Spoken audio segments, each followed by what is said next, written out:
Hi everyone, welcome to Ravi Spoken English. And today I'm back with a new lesson. Past continuous tense. Past tense లో ఉన్నాం. Simple past అయిపోయింది. Next past continuous tense. ఈ past continuous టెన్స్ని మనం ఎప్పుడు వాడతాం general spoken ఇంగ్లీష్లో? Past continuous tense structure వచ్చేసి subject plus was or were plus verb four plus object. మీకు ఆల్రెడీ ఇంతకుముందు చెప్పాను, కంటిన్యూస్ టెన్స్ ఏదైనా సరే, whether it is present continuous or past continuous or future continuous, ఏ కంటిన్యూస్ టెన్స్ అయినా సరే వర్బ్ అనేది ఫోర్త్ ఫామ్లో ఉంటుంది. ఈ వాజ్ వర్ అనేవి ఆక్సిలరీ వర్బ్స్ అండి. మనం బీ ఫామ్స్ అంటాం, హెల్పింగ్ వర్బ్స్ అంటాం. ఈ ఆక్సిలరీ వర్బ్స్ అనేవి సబ్జెక్ట్ బట్టి మనం తీసుకుంటాం. సబ్జెక్ట్ ఇప్పుడు ఇక్కడ వచ్చేసి ఈ పర్టికులర్ టెన్స్ గురించి మాట్లాడితే వాజ్ వర్ అనే ఆక్సిలరీ వర్బ్స్ నేను పాస్ట్ కంటిన్యూస్ టెన్స్లో వాడతాను. నా సబ్జెక్ట్ కనుక సింగులర్ అయితే నేను వాజ్ వాడతాను. ఐ అనేది సింగులర్, నేను వాజ్ వాడతాను. హీ అనేది సింగులర్, వాజ్ వాడతాను. షీ అనేది కూడా సింగులర్, ఏకవచనమే కదా. ఇట్ అనేది కూడా singular. So I, he, she, ఇట్కి నేను వాజ్ వాడతాను. ఎందుకంటే ఆల్ సింగులర్ సబ్జెక్ట్స్కి we have to use only was. Plural అనుకోండి, బహువచనం అనుకోండి, ప్లూరల్ సబ్జెక్ట్స్కి ఐ యూజ్ ఓన్లీ వర్.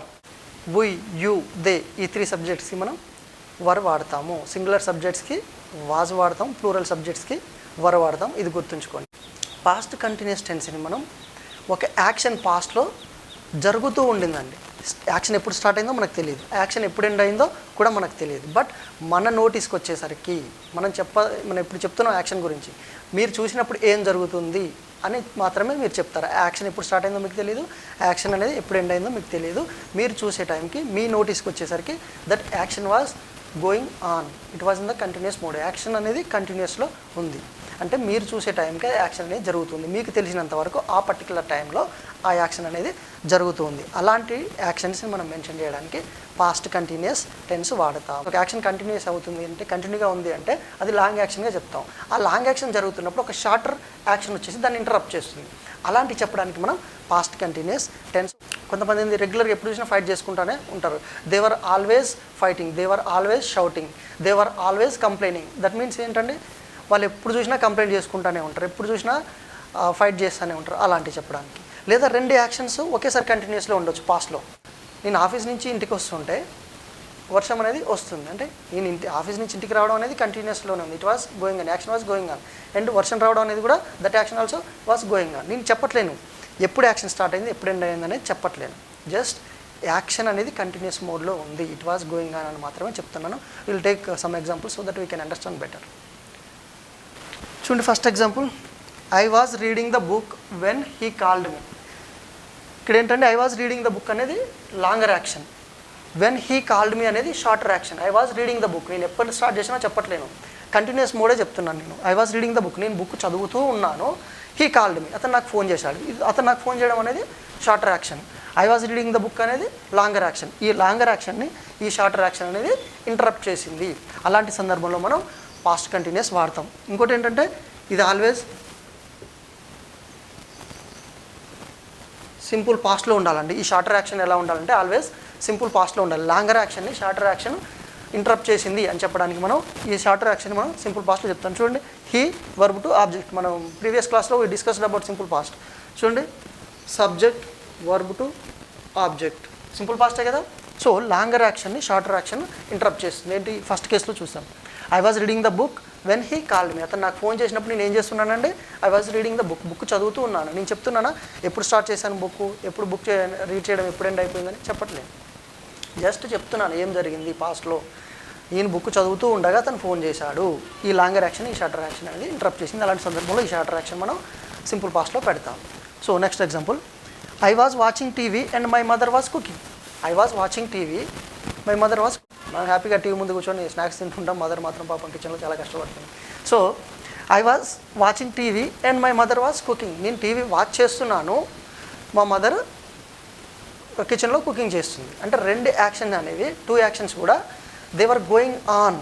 అంటే పాస్ట్లో ఒక పర్టికులర్ టైంలో అవి కంటిన్యూస్గా జరుగుతూ ఉండినవి. నేను మా ఫ్రెండ్కి చెప్పాలనుకో, నేను నీకు కాల్ చేసిన yesterday 2 o'clock, why didn't you pick my call అని చెప్పి అడిగాడు. నా కాల్ ఎందుకు పిక్ చేయాలని. సో యాక్చువల్లీ ఏం జరుగుతుందంటే my mother was cooking in the kitchen, I was busy watching the టీవీని, టీవీ చూస్తున్నాను, సో చూసుకోలేదు. ఆ పర్టికులర్ టైంకి నువ్వు ఏం చేస్తున్నావు అని మనం చెప్పాల్సి వస్తే కనుక I was watching TV and my mother was cooking.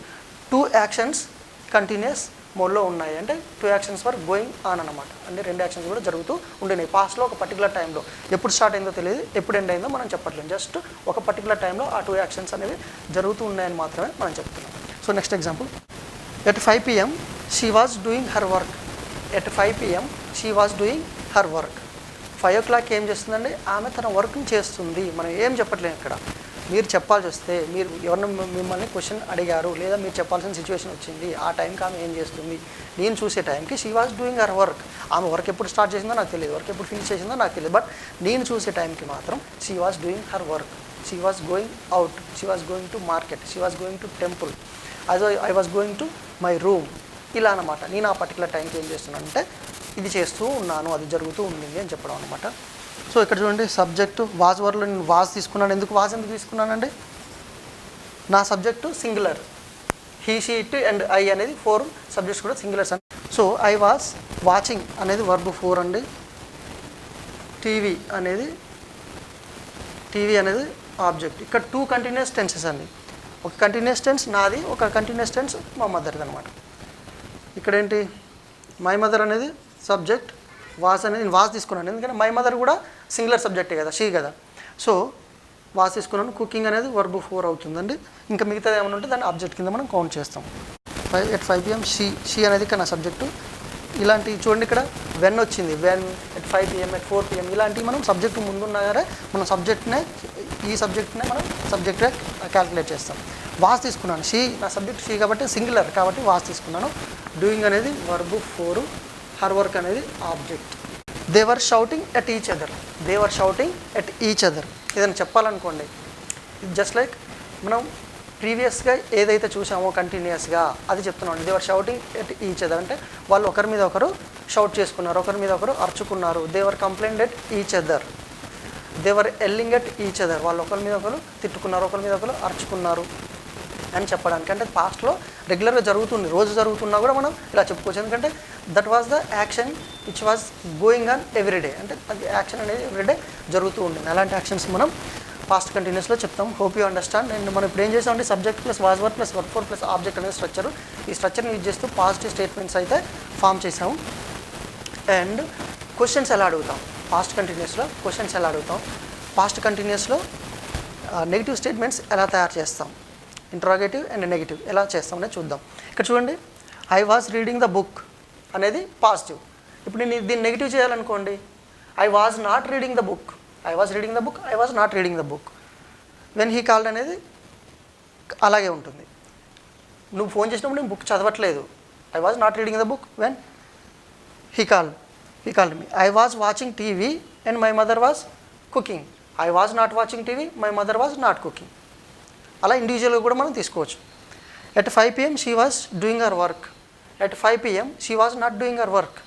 She was not doing. మీరు మీ బాస్కి కంప్లైంట్ చేయాలి. మీరు కొలీగ్ అనుకోండి ఆఫీస్లో, అమ్మాయికి చెప్పాలి ఆమె వర్క్ చేయట్లేదు అని చెప్పేసి మీ బాస్కి కంప్లైంట్ చేయాలి. She was not doing her work at 5 o'clock. 5 o'clock actually she suppose to do that work. ఆమె ఆ వర్క్ చేయాలన్నమాట. But she is not doing that work. ఆ వర్క్ ఆమె చేయట్లేదు. మీరు మీ బాస్కి కంప్లైంట్ ఇస్తారు. Boss, at 5 o'clock she suppose to do that work but she was not doing that work at 5 o'clock. అంటే ఆ వర్క్ చేయట్లేదు. వాజ్ తర్వాత మనం ఏం చేస్తామంటే ఆక్సిలరీ వర్బ్ తర్వాత ఇది వాజ్ కదా, నాట్ పెడతామంటే wasn't or was not. At 5 PM she was not doing her work. Not పెడతాం అంతే, ఓన్లీ నాట్, NOT నాట్ పెట్టేస్తే అది నెగిటివ్ అయిపోతుంది. They were shouting at each other. They were not shouting at each other. They were not doing that work. They were not coming to me. ఇలా అంటే మనం only NOT not పెట్టేస్తుంది negative statement అయిపోతుంది అనమాట. So ఇది past కంటిన్యూస్లో negative statements ఎలా తయారు చేస్తాం అనేది. ఇప్పుడు మనం క్వశ్చన్స్ ఎలా అడుగుతాం, ఇంట్రాగేటివ్. ఇప్పుడు మనం పాస్ట్ కంటిన్యూస్లో క్వశ్చన్స్ ఎలా అడుగుతాం అనేది చూద్దాం ఒకసారి. సో పాస్ట్ కంటిన్యూస్లో క్వశ్చన్స్ ఎలా అడుగుతాం చూడండి. Were you waiting for me, question mark చూడండి. వర్ ఎందుకు వచ్చిందండి ముందు? మన ఇంగ్లీష్లో క్వశ్చన్ అడగాలంటే ముందు మనకు ఆక్సిలరీ వర్బ్ను స్టార్టింగ్ ఆఫ్ ద సెంటెన్స్ పెడతాం. సెంటెన్స్ స్టార్టింగ్లో ఆక్సిలరీ వర్బ్. మనకు పాస్ట్ కంటిన్యూస్ టెన్స్లో ఉన్న ఆక్సిలరీ వర్బ్స్ ఏంటంటే helping verbs, auxiliary verbs, was or be forms కూడా అంటారు, వాజ్ ఆర్ వర్. ఇక్కడ నా సబ్జెక్ట్ ఏంటండి? యూ. యాక్చువల్గా నా సబ్జెక్ట్ ఇక్కడ యూ. సబ్జెక్టు ప్లూరల్ అయితే ఏ ఆక్సిలరీ వర్బ్ వాడాలి? వర్ వాడాలి. సబ్జెక్ట్ సింగులర్ అయితే వాజ్ వాడాలి. ఇక్కడ నా సబ్జెక్ట్ ఏంటి? ప్లూరల్, యూ అనేది ప్లూరల్. సో నేను వర్ వాడాను. Were you waiting for me, నువ్వు ఆ పర్టికులర్ టైంలో నా కోసం వెయిట్ చేస్తూ ఉన్నావా అడగడం అంటే పాస్ట్లో అయిపోయింది, అది వెయిట్ చేసింది. దాని గురించి మనం ఆ పర్టికులర్ ఇన్సిడెంట్ గురించి మాట్లాడుతున్నాం. Were you waiting for me, అయితే నాకు తెలియదు నువ్వు వెయిట్ చేస్తున్న విషయం. ఆ పర్టికులర్ టైంలో నువ్వు నా కోసం వెయిట్ చేస్తున్నావా ఆ విషయం నాకు తెలియదు యాక్చువల్గా. Were you waiting for me, నా కోసం వెయిట్ చేస్తూ ఉన్నావా ఆ టైంలో అని అడగడం అనమాట. So was he asking for help, was he asking for help. ఇద్దరు మాట్లాడుకుంటున్నారు మీ ఫ్రెండ్స్, అందులో ఒక ఫ్రెండ్ మీ దగ్గరికి వచ్చింది, మీ ఫ్రెండ్ని అడుగుతాను ఏం అడుగుతున్నాడు, హెల్ప్ అడుగుతున్నాడా అంటే ఇంతకుముందు మీరు మాట్లాడుకున్నారు కదా, మాట్లాడుకున్నారు అయిపోయింది.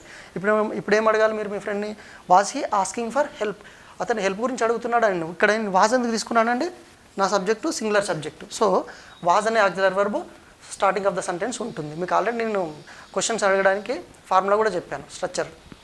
క్వశ్చన్స్ అడగడానికి helping verb plus subject plus main verb plus object అనేది ఫార్ములా ఉంటుంది. సో ఇక్కడేంటి, ఇక్కడ ఉన్న మనకున్న ఆక్సిలరీ వర్బ్ పాస్ట్ కంటిన్యూస్లో ఉన్న auxiliary verb was were. Singular subject singular అయితే వాజ్ తీసుకుంటాం, సబ్జెక్ట్ ప్లూరల్ అయితే వర్ తీసుకుంటాం. ఇక్కడ నా సబ్జెక్ట్ ఏంటి సింగులర్, సో నేను వాజ్ తీసుకున్నాను. Was he asking for help, ఇక్కడ ఆస్కింగ్ ఏం తీసుకున్నాను, మనకు పాస్ట్ కంటిన్యూస్ అంటే ఏంటున్నాడు వర్బ్ 4 ఉండాలి, ఇక్కడ కూడా waiting verb 4. So was he asking for help, అతను హెల్ప్ గురించి నేను అడుగుతున్నాడా, వాళ్ళిద్దరు మాట్లాడుకున్నారు. ఏం మాట్లాడుకున్నారు అది కంటిన్యూ అవుతుందన్నమాట. అంటే మీరిద్దరు ఇంతసేపు మాట్లాడుకున్నారు కదా, was he asking for help, అతను అడుగుతున్నాడా, హెల్ప్ అడుగుతున్నాడా, ఆ కంటిన్యూస్గా జరిగిన యాక్షన్ గురించి మీరు మళ్ళీ అడుగుతున్నారు అన్నమాట, క్వశ్చన్ అడుగుతున్నారు. Was he going to temple, ఆమె ఎక్కడికి వెళ్తుందో మీకు తెలియదు, తెలిసిన ఒక పర్సన్ అడుగుతున్నారు. Was he going to temple అంటే ఇంతకుముందు ఆమె వెళ్ళింది కదా, was he going to temple అంటే ఆ యాక్షన్ కంటిన్యూస్ అవుతుందన్నమాట. Action was going on, action జరుగుతూ ఉండింది. So was he going to temple, ఆమె ఇంతకుముందు వెళ్ళింది కదా, అతను ఆమె టెంపుల్కి వెళ్తూ ఉండేనా అని అడగడం అనమాట. Was he going to temple. ఇక్కడ చూడండి నా సబ్జెక్టు సింగులర్, నేను ఇక్కడ వాజ్ తీసుకున్నాను సింగులర్ సబ్జెక్ట్ కాబట్టి గోయింగ్ అనేది వర్బ్ 4, ఇదంతా కూడా ఆబ్జెక్ట్ అవుతుంది. So this brings me to the end of the lesson. Hope you all understood it. And వీడియోని మీకు నచ్చినట్లయితే లైక్ చేయండి, షేర్ చేయండి, సబ్స్క్రైబ్ చేయండి.